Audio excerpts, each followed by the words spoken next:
বাড়িতে কি পুজো হচ্ছে আর আমি এখানে কি খাচ্ছি। Hello guys, good morning, welcome back to my new blog. আজকে সকাল সকাল ঘুম থেকে উঠে বাইরের আবহাওয়াটা ভালোই ছিল। আর এখানে গাইস আমাদের বাড়ির পাশে কাকার বাড়িতে এখানে শনি পুজো দিচ্ছিল, সেখান থেকে প্রসাদটা নিয়ে বাড়ি এসে এখানে সোয়েটার পরে এখন যাচ্ছি, একটি ক্যাটারিং এর কাজ আছে, তো এখন বাড়ি থেকে বের হয়ে যাবো এবং বন্ধুরাও যাচ্ছে, আজকে সবাই মিলে কাজ করব।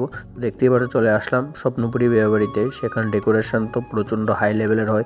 আর এখানে দেখতেই পারছো ওয়েডিং এর বোর্ড লাগানো আছে। তারপর যাওয়ার পর সেখানে ডাইনিংটাও রেডি করে নিয়েছি। আর এটা হলো আজকের খাওয়ার মেনু কার্ড, দেখতেই পারছো তোমার মেনু কার্ডটা।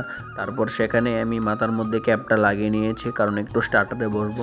আজকে স্টার্টারে ছিল ক্রিস্পি বেবি নান এবং চিকেন পকোড়া এবং চা কফি তো ছিলি। তারপর সেখান থেকে কফি খেয়ে তারপর এখানে গরম গরম ক্রিস্পি বেবি নান খেয়ে এখন দেখতেই পারছো প্রায় 9টা বেজে গেছে ঘড়ির মধ্যে। এখন খাওয়ার জন্য ফার্স্ট বেস বসে গেছে। তারপর তাদেরকে খানা সার্ভ করার পর এখন দেখতেই পারছো ঘড়ির মধ্যে প্রায় 1টা বাজতেই চলেছে। আর এই অবস্থা হয়ে রয়েছে ডাইনিং এর, এখনো কন্টিনিউয়াসলি লোক আসছে এবং খানা খাচ্ছে। তারপর এক ফাঁকে আমরাও এখান থেকে খানা দানা খেয়ে আর সবাইকে খানা দানা সার্ভ করে এখন আমরা বাড়ি চলে যাব। অনেকটা রাত্র হয়ে গেছে গাইস। আজকের জন্য ভিডিওটা এখানে শেষ করছি। দেখো নেক্সট একটি ব্লগে, বাই।